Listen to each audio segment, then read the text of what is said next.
해석하자면 정말로 인력난이 올 시기가 얼마 남지 않았다는 이야기가 되겠죠. 안녕하세요. 오늘도 여러분의 호기심을 채워드릴 교양 한 스푼, 재미 한 스푼 더한 만인의 검색어입니다. 오늘의 검색어는 안타깝게도 청년 취업난입니다. 요즘 뜨겁게 떠오르는 사회 이슈죠. 함께 살펴보면서 우리가 뭘 할 수 있을지 이야기 나눠볼까요? 옛날에는 대기업 위주의 취업시장으로 인해 중소기업은 구인난을 겪고 있다라는 뉴스가 일반적으로 접해왔다면 좀 다른 취업난이 일어나고 있습니다. 정말로 알려드리고 싶은 사실이 있어요. 가끔 어떤 사람들은 이런 이야기를 합니다. 요즘 20대는 일 안 한다. 현실은 그 반대입니다. 2024년 11월 통계청에 따르면 청년 고용률은 45.3%, 작년보다 0.8%포인트 하락. 그리고 기업들의 신규 채용 지수도 곤두박질 쳤죠.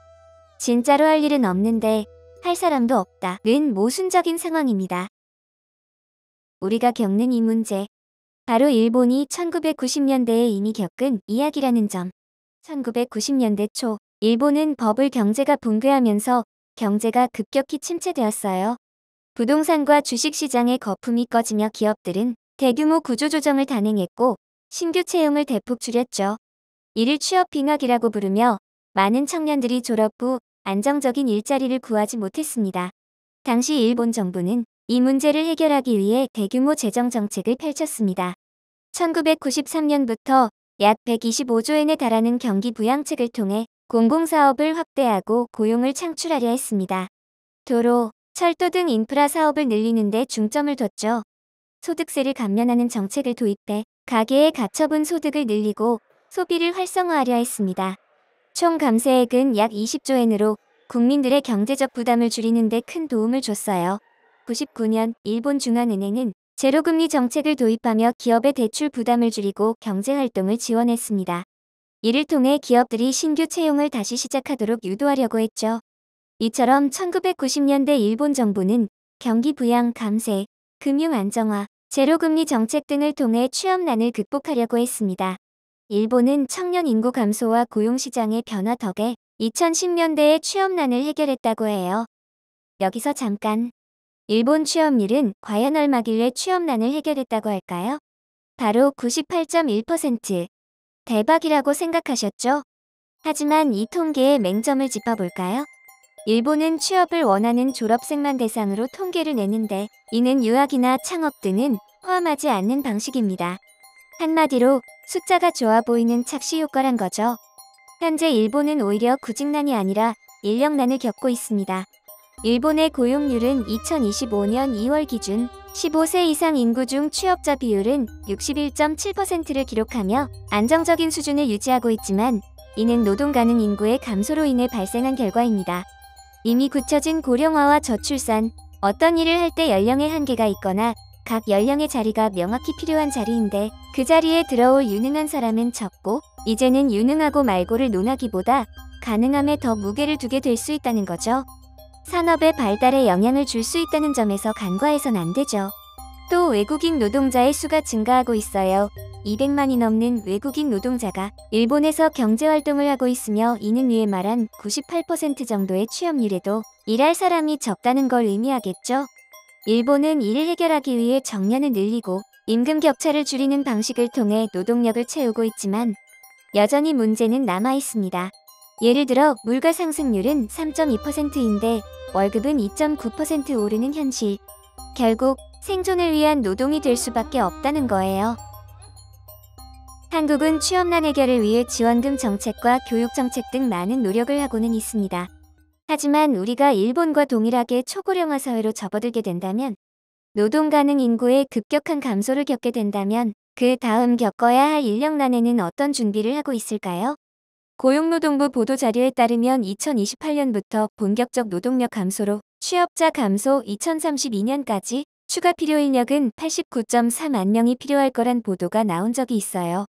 우리 노동시장은 2025년에 65세 이상 인구 비중이 20%를 넘는 초고령 사회로 접어들고 2028년에는 노동력 공급 감소 영향으로 취업자 수가 감소하며 전망 후기에 추가 필요 인력이 급증하는 등 산업 전환과 노동시장의 중대한 구조적 전환기에 직면할 것이다 라고 바라보고 있어요. 해석하자면 정말로 인력난이 올 시기가 얼마 남지 않았다는 이야기가 되겠죠.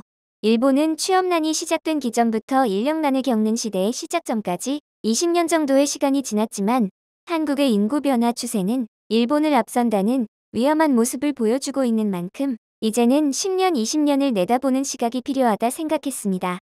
그렇다면 우리가 일본에서 배울 수 있는 점과 경계해야 할 점을 알아볼까요?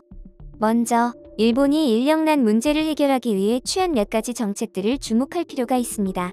1. 정년 연장. 일본은 고령화로 인한 인력 부족을 해결하기 위해 정년을 늘리고 노인 고용을 활성화했어요.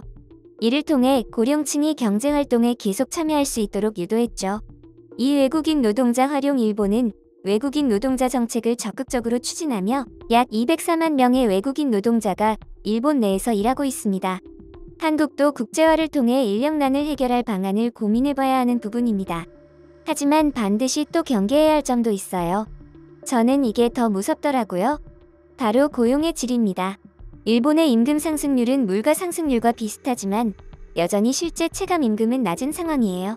이로 인해 생존을 위한 노동으로 전락하는 경우가 많습니다. 2. 비정규직 확대.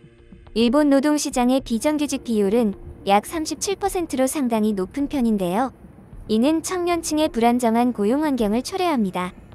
저임금으로 인해 아르바이트를 선택하는 이른바 프리터족도 여전히 많다는 점도 무시할 수 없어요. 이 모습을 보고 저는 어째 지금의 한국과 닮은 모습 같다라는 생각을 했습니다. 작년 프리터족이라는 말이 한국에서도 하나의 이슈화된 적이 있습니다. 프리터는 일본에서 정규직 이외의 취업 형태로 생계를 유지하는 사람을 가리키는 말인데요.